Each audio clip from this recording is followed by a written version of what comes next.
Hello friends, आज हम बात करने जा रहे हैं basic concepts used in income tax. As income tax is a direct tax and its responsibility of its payment lies on the person, individual or assessee by whatever name you can call. So first of all, in income tax we use the word previous year. Previous year.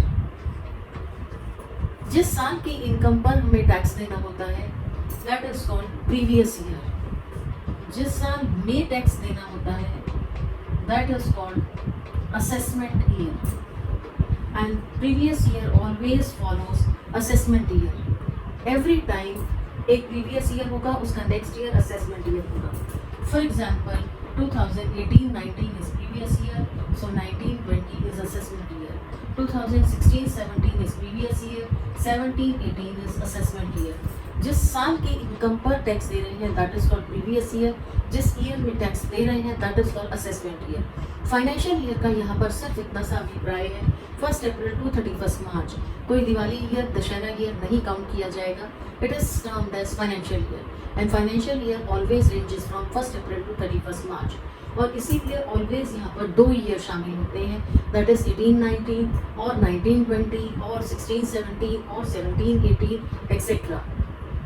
Sometimes a person starts the business or service in between the year.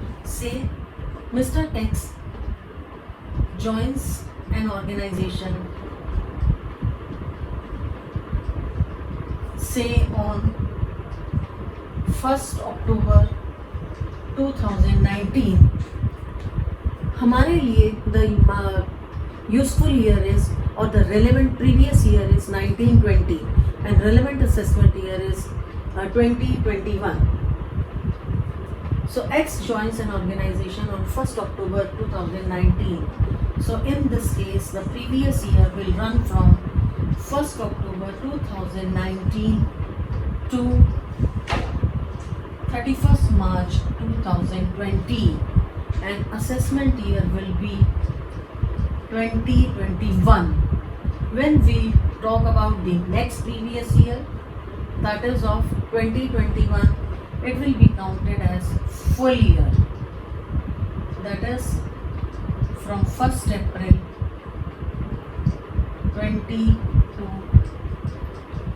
31st March 21. For example, take another example. Say a person starts a business on 30th March 2020. So in this case the previous year will be 30th 3/20 to 31st 3/2020 and the assessment year will be 2020 to 21. The next previous year will be full year. That is 1st April 2020 to 31st March 2021. So this is about previous year and assessment year. That we talk that in income tax we give tax as per previous year and assessment year. Previous year means जिस साल की income पर tax देना है that is called previous year. जिस साल में tax देना है that is called assessment year. And previous year follows assessment year. But we have certain exceptions to this rule कि जब हमारा previous year और assessment year same होता है. This is very important to know क्योंकि कई बार जो assessee होते हैं वो इंडिया छोड़कर चले जाते हैं या हम टैक्स इवेजन के पर्पस के लिए किसी बिजनेस को डिसकंटिन्यू कर देते हैं या अपनी एसेट्स की सेल कर देते हैं. तो उस केस में the assessing officer, the income tax officer says कि आप जैसे ही आपका वो काम पूरा हो गया है you pay the tax immediately because direct tax is the responsibility of the assessee to pay. So we have exceptions.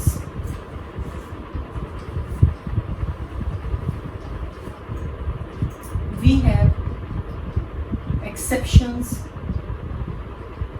to the rule,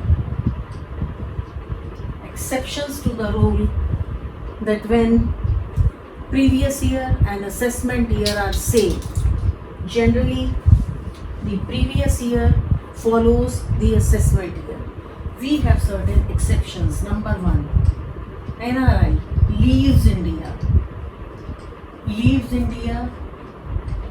as a crew member of a ship.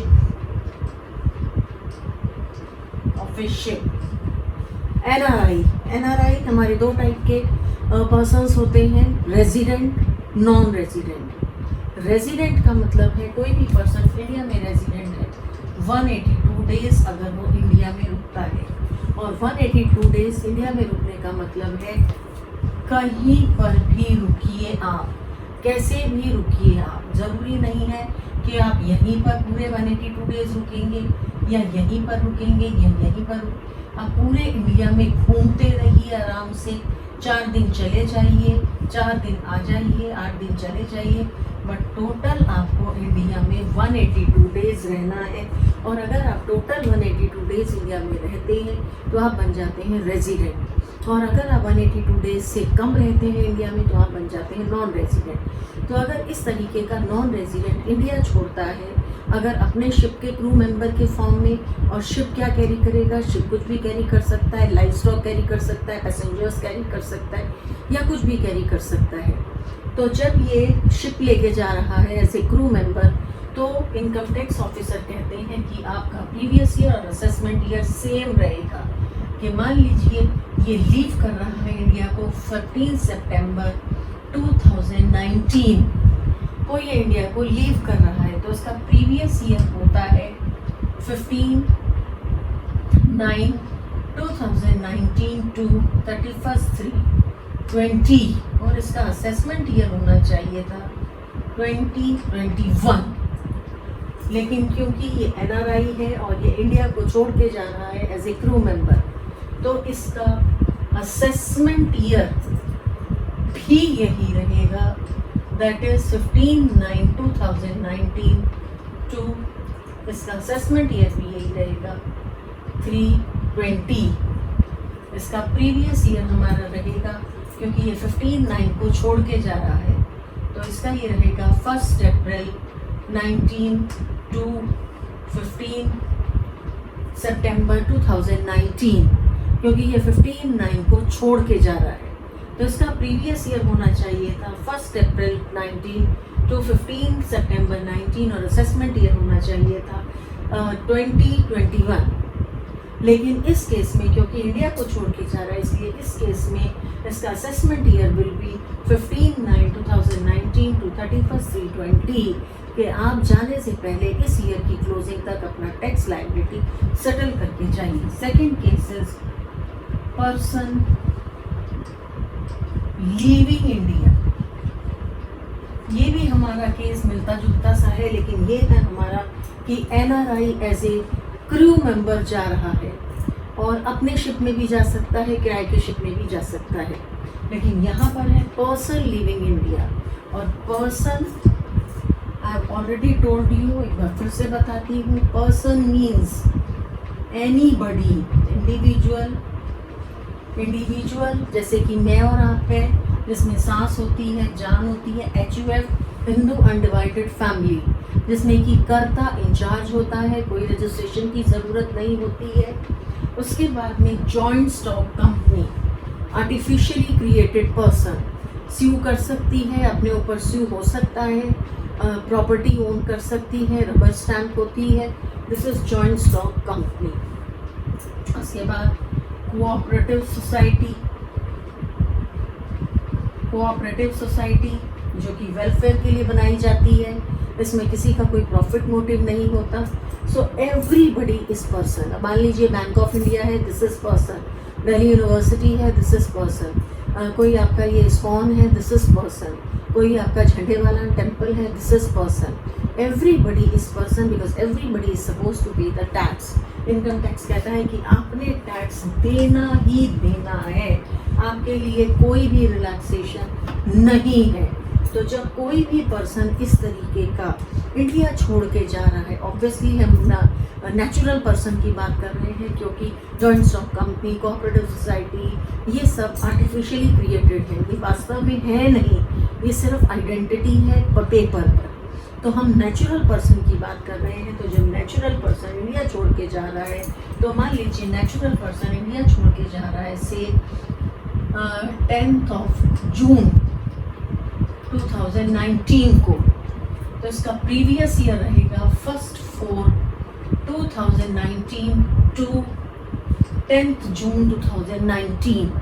अब इसका असेसमेंट ईयर होना चाहिए था 2021, लेकिन क्योंकि ये India छोड़ के जा रहा है तो उसका असेसमेंट ईयर रहेगा 10 जून 2019 टू 31st मार्च 20। कि वही प्रीवियस ईयर और असेसमेंट ईयर सेम रहेंगे, कि आप अपना जाने से पहले, इस ईयर के ख़त्म होने से पहले आप सेटल करके जाएंगे। दैट इज़ प्रीवियस ईयर और assessment year will B same. Third situation हमारी आती है discontinued business.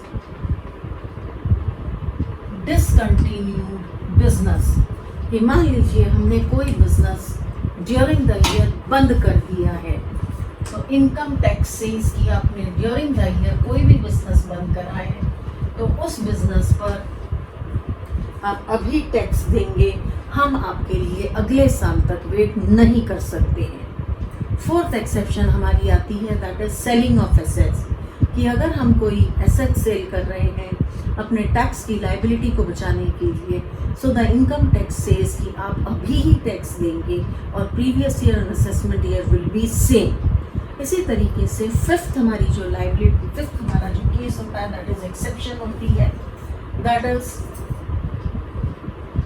Association of person and body of individual, कि जो ये एसोसिएशन ऑफ पर्सन और बॉडी ऑफ इंडिविजुअल होते हैं, जब इनका बिजनेस पूरा हो जाता है या जब इनका प्रोजेक्ट ख़त्म हो जाता है, तो जिस दिन इनका प्रोजेक्ट ख़त्म होता है उस दिन हमें टैक्स देना होता है। जब इंडिविजुअल्स फॉर्म करते हैं, जॉइनेंस टुगेदर करते हैं, that is called body of individual. जब persons, individual, HUF, joint stock company, cooperative society, ये लोग जब जॉइन हैंड्स करते हैं, this is called association of person. तो इन ये सब एक, अब इनके बिजनेस अलग अलग सब चल रहे हैं और इन लोगों ने हाथ मिलाया है एक साझा बिजनेस करने के लिए। तो इसीलिए अब मान लीजिए जब बिजनेस खत्म हो जाएगा तो ये सब अपने अपने रास्तों पर निकल जाएंगे। So who will meet the tax liability? So इसीलिए इनकम टैक्स सेज कि जिस दिन आपकी टैक्स प्रोजेक्ट पूरा हो जाएगा, because they are coming together to earn profit, तो जिस दिन आपका काम खत्म हो जाएगा आप उसी टाइम हमें टैक्स पे करेंगे। मान लीजिए कि इनका क्लोजर हो जाता है 1 जनवरी 2020, तो इनका प्रीवियस ईयर रहेगा 1 अप्रैल 2019 टू 1 जनवरी 20 प्रीवियस ईयर, और असेसमेंट ईयर रहेगा 1 जनवरी 20 टू 31 मार्च 20। कि भाई आपका जो भी, या तो ये जो आपका ख़त्म हुआ था यहाँ तक टैक्स दे दीजिए, जो भी आपको पता ही था, लेकिन अगर यहाँ नहीं दे सकते तो इस ईयर के ख़त्म होने से पहले आप टैक्स दे दीजिए। अब क्या होता है, the tax is levied on income. जो टैक्स लगाया जाता है वो इनकम पर लगाया जाता है। तो इनकम में क्या क्या शामिल है? डिविडेंड, जब हम किसी कंपनी के शेयर्स खरीदते हैं तो कंपनी हमें डिविडेंड देती है। रेंट फ्रॉम हाउस प्रॉपर्टी, मैंने अपनी प्रॉपर्टी किराए पर दे रखी है। कमीशन, किसी भी टाइप का, मैंने आपको प्लॉट दिलवा दिया, मैंने आपको फ्लैट दिलवा दिया, कमीशन। इसी तरीके से मान लीजिए मैंने अपने मान लीजिए कि मुझे कोई सैलरी मिली, एम्प्लॉय रिलेशनशिप। इसी तरीके से मान लीजिए मैं अपना कोई बिजनेस चला रही हूँ तो उससे मुझे कोई इनकम मिल रही है। इसी तरीके से मान लीजिए मैंने अपनी कोई प्रॉपर्टी सेल की है, कोई मुझे लॉटरी विनिंग हुई है, या मान लीजिए मैंने कोई क्रॉसवर्ड पजल में कुछ जीता है, तो ये सारी चीज़ें शामिल हैं इनकम में। इनकम की डेफिनेशन बहुत वाइडर है, इसमें सभी कुछ शामिल किया जाता है। So this is income. ये इनकम में सब कुछ शामिल किया जाता है और हमारे को इसके ऊपर टैक्स पे करना ही करना है, क्योंकि इनकम टैक्स कोई लीगल इनकम और इलीगल इनकम में डिफरेंस नहीं करता। वो कहता है वो गवर्नमेंट ऑफ इंडिया का काम है देखना कि आप चोर हो नहीं हो। हमारे लिए ना कोई चोर है ना कोई ईमानदार है, हमें सिर्फ इनकम पर टैक्स से मतलब है। अब बारी आती है कि टैक्स लगाया कैसे जाता है। तो टैक्स लगाने के लिए हमारी कॉन्सेप्ट है ग्रॉस टोटल इनकम। टैक्स लेकिन टोटल इनकम पर लगाया जाता है। सबसे पहले हम शुरुआत करते हैं gross total income. Gross total income हमसे बात करती है 5 हेड्स की: house property, business and profession, capital gain and other sources. Income tax ने ये डिफाइन नहीं करा है कि आप क्या करेंगे तो हम उसमें आपको रखेंगे। सिर्फ इतना ही बताया गया है कि अगर आप अपने दिन का मेजर पोर्शन किसी पर्टिकुलर काम करने में लगाते हैं तो हम वो हेड में मानेंगे। फॉर एग्जांपल, अगर मेरी एम्प्लॉयर एम्प्लॉय रिलेशनशिप है तो मेरी इनकम आएगी सैलरी में। लेकिन अगर मैं यहीं पर कोचिंग इंस्टीट्यूट में इनकम आती है मेरी, मैं वहाँ पर ट्यूशन पढ़ाती हूँ, तो मेरी इनकम आएगी अदर सोर्सेज में। ये रखा इसलिए गया है कि जो कहीं भी चारों हेड्स में ना आए, that income is taxable under the head other sources. तो अगर मैं किसी कोचिंग ब्यूरो में जाकर पढ़ाती हूँ, my income will be taxable under the head other sources, क्योंकि मैं उनकी एम्प्लॉई नहीं हूँ।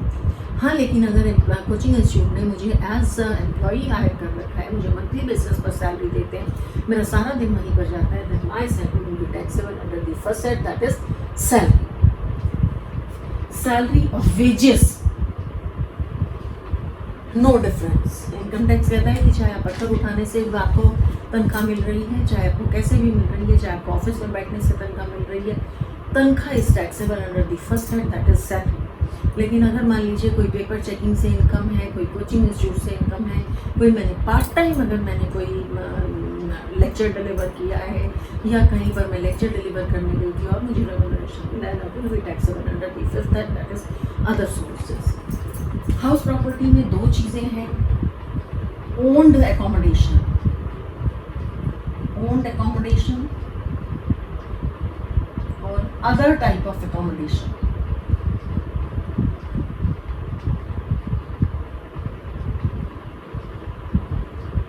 अगर मैं अपना मकान किराए पर देती हूँ, that rental income is taxable under the house property. लेकिन अगर मैं किसी और का मकान किराए पर देती हूँ, that income is taxable under the head other sources. और अगर मेरा बिजनेस है, that income is taxable under the third head, that is business और प्रोफेशन। फिर से समझिए, अगर मैं अपने घर को किराए पर दे रही हूँ, आई एम दी ओनर, और मैंने उसको किराए पर दे दिया, मेरा शौक है जैसे दे दिया, या एक कोई मकान खाली पड़ा था मैंने दे दिया, मेरा काम नहीं है, मेरा फुल टाइम काम नहीं है, मैं उसको फुल टाइम बेसिस पर नहीं करती, so that income will be taxable under the house property. लेकिन अगर मेरा ये बिजनेस है, that income is taxable under the business और प्रोफेशन। लेकिन अगर मैंने ऐसे छोटा मोटा कोई आपका मकान है कैसे शौकिया किराए पर दे दिया, that rent will be taxable under the other sources. जब ये मकान मैं सेल करती हूँ तो उस पर होने वाला गेन या loss is taxable under the fourth head, that is capital gain. और बाकी सारी बची हुई income like directors fees, dividend, interest on securities, interest on securities जो हम सिक्योरिटीज बॉन्ड्स खरीदते हैं, लॉटरी विनिंग, गिफ्ट्स।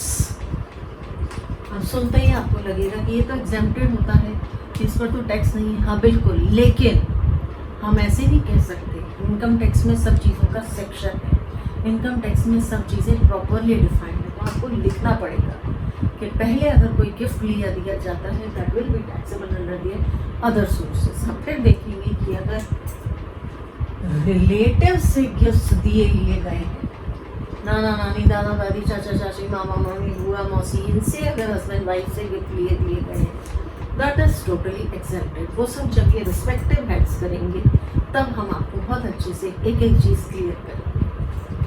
तो ये हो गए हमारे 5 हेड्स। अब देखिए ध्यान से कि क्या हुआ।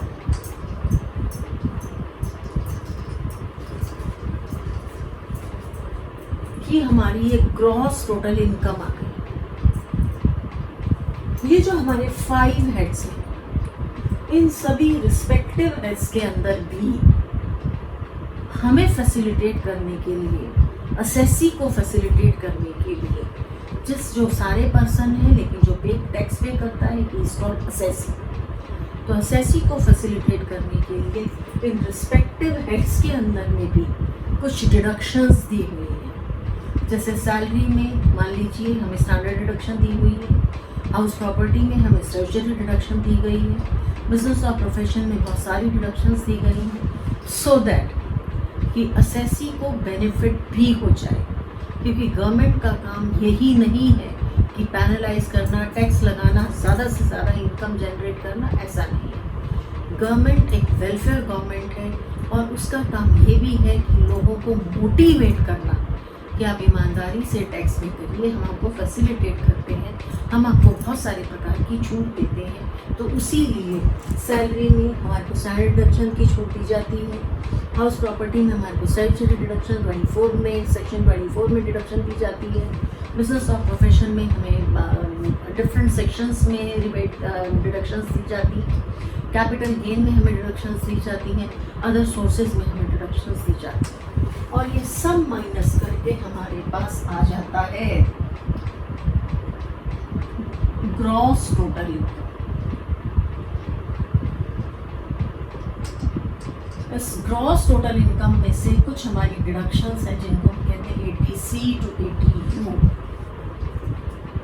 कुछ गवर्नमेंट ने हमें सेविंग करने की, हमारी सेविंग्स को मोटिवेट करने के लिए, क्योंकि हमें कैपिटल फॉर्मेशन करने के लिए, कल की प्रोडक्शन करने के लिए हमारे को सेविंग्स भी चाहिए। टैक्स तो हमें इकोनॉमी करने चलाने के लिए चाहिए, लेकिन हमें सेविंग्स भी चाहिए। और कहाँ से आएंगी? हमसे ही आएंगी, सोसाइटी से आएंगी। तो उन सेविंग्स को प्रमोट करने के लिए हमें डिडक्शंस दी जाती हैं कि आप सेविंग करिए, हम आपका टैक्स लायबिलिटी में आपको छूट देंगे, जितना टैक्स आपने पे करना है हम उसमें आपको छूट देंगे। और वो डिफरेंट डिडक्शंस है हमारी 80C to 80U। ये जब हमारी इसमें से माइनस हो जाती है तो हमारा आता है टोटल इनकम। इस टोटल इनकम पर अब टैक्स लगाया जाता है। अब ध्यान से देखिए कि टैक्स कैसे लगाया जाता है। हमारे इंडिया में स्लैब सिस्टम है, एक यूनिफॉर्म सिस्टम नहीं है। अमेरिका में यूनिफॉर्म सिस्टम है कि अब जितना यहाँ पर इनकम आ गई इसको 2%, 3%, 20%, 30% कर दीजिए। जिस तरीके से हमारे को जॉइंट स्टॉक कंपनी में यूनिफॉर्म सिस्टम है, पार्टनरशिप फर्म में यूनिफॉर्म सिस्टम है, 30% जितनी भी इनकम आ गई 30% से टैक्स लगा दीजिए। लेकिन इंडिविजुअल के केस में HUF के केस में हमारे पास है स्लैब सिस्टम। जो जॉइंट स्टॉक कंपनी है, कोऑपरेटिव सोसाइटी है, bank of India, Delhi university है, उनके लिए फ्लैट यूनिफॉर्म कि जितनी भी इनकम आ गई gross total income minus deductions total income और 30% लगा दीजिए। एजुकेशन सेस भी लगेगा एंड सरचार्ज भी लगेगा, वो सब और डिटेल में बाद में बात करेंगे। लेकिन इंडिविजुअल और HUF की जो टैक्स लायबिलिटी कैलकुलेट की जाती है that is calculated on the basis of slab system. और ये स्लैब सिस्टम क्या है, ध्यान से देखिए। There are 3 type of categories of assessee: below 60 years, 60 to 80 and 80 and above। 60 साल से नीचे के एम्प्लॉइज, 60 साल से नीचे के इंडिविजुअल्स, और in case of HUF, then in case of HUF karta का स्टेटस देखा जाता है। Then 60 to 80 that is senior citizens, 60 and above से हम उसको सीनियर सिटीजन कहते हैं। 80 and above super senior citizen. तो स्लैब्स आर कि जो हमारी फर्स्ट 2,50,000 तक इनकम आ रही है, ठीक है, उसके लिए कोई टैक्स नहीं है। जो हमारी नेक्स्ट 2,50,000 टू 5 लाख की इनकम आ रही है, यानी कि 2,50,000 की इनकम आ रही है, उसके ऊपर हम टैक्स लगाएंगे एट द रेट ऑफ 5%। जो नेक्स्ट हमारी 5 लाख टू 10 लाख की इनकम आ रही है, यानी कि 5 लाख, उसके ऊपर हम 20% से टैक्स लगाएंगे। और अबव 10 लाख फिर हमारी जितनी भी इनकम है उसके ऊपर हम 30% से टैक्स लगाएंगे। तो देखिए ध्यान से, मेरे पास थे 1,75,000, कोई टैक्स नहीं है। मेरे पास थे 2,55,000,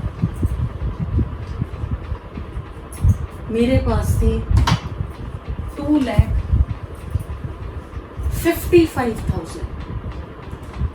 तो अब क्या हुआ कि 2,50,000 तक मेरे पास है 2,55,000, तो 2,50,000 तक नो टैक्स, लेकिन 5,000 पर एट द रेट ऑफ 5%। और ये 5% चलता चला जाएगा कहाँ तक? 5 लाख तक। मान लीजिए 5 लाख तक, फिर उसके बाद बढ़ता चला जाएगा कहाँ तक? 10 लाख तक, और रेट हो जाएगा 20%। और अब 10 लाख से हमारा रेट हो जाएगा 30%। तो ध्यान से देखिए कि मान लीजिए माई इनकम इज 6 लाख, तो it is divided into 3 categories. 2,50,000, 2,50,000, 5 lakh हो गया, 1 लाख। सो ये 2,50,000 नील, इस 2,50,000 पे 5%, और इस 1 लाख पे 20%। तो यानी क्या हो गया, देखिए ध्यान से, 500, और इसके लिए हमारा हो गया 20,000। तो इसका मतलब are total tax liability is 32,500। अब लेकिन एक फायदा मुझे दे दिया कि अगर मेरी टोटल इनकम जिसके ऊपर टैक्स लगना था वो है ही 5 लाख बस, तो इसको कहते हैं रिबेट अंडर सेक्शन 87A। ये कहती है अगर आपकी टोटल इनकम 5 लाख है तो ठीक है, आइदर टैक्स लायबिलिटी और 12,500 whichever is less, ये हम आपको रिबेट देंगे। So if our total income is up to rupees 5 lakh, we get rebate under section 87A of rupees 12,500। That means कि हमारा जो 2,50,000 तक बिल है और 2,50,000 पर हमारी टैक्स लायबिलिटी बनती थी 12,500 at the rate of 5%. So this entire tax liability will be exempted, और हमें कुछ नहीं देना। This is called rebate under section 87A of rupees 12,500. That means कि अगर हमारी इनकम 5 लाख है, total income after meeting all deductions and all that, total income पर पहले टैक्स लायबिलिटी निकालेंगे, और टैक्स लायबिलिटी हम ऐसे निकालेंगे तो फर्स्ट जो 2,50,000 नील, नेक्स्ट 2,50,000 पर 5% दैट इज 12,500। तो दिस 12,500 इज टोटली एक्सेप्टेड, हमें कुछ भी देने की ज़रूरत नहीं है। लेकिन अगर हमारी 5 लाख से 1 रुपया भी ऊपर हो जाती है then we are not able to get this rebate.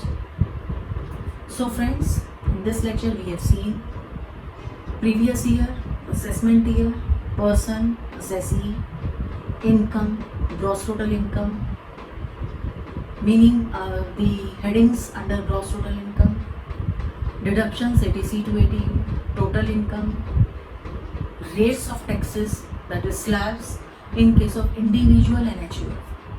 Because in case of joint stock company, cooperative society, we have flat rate of taxes of 30%. In case of individual and HUF, we have slabs. We have three categories of assessees. Up to 60 years, normal individuals like you and me. In case of Hindu undivided family, the status of Karta is C. Then we have assessee ranging from 60 to 80 years, that is senior citizens. And then we have above 80 years, that is super senior citizen. In case of individuals, up to the age of 60 years, we have up to 2,50,000 no tax. Up to 5 lakh, we have 5%. And after this, up to 10 lakh, we have 20%. And after 10 lakh, we have 30%. I hope कि यहाँ तक everything is clear to all my dear friends. Thank you so much for watching this video.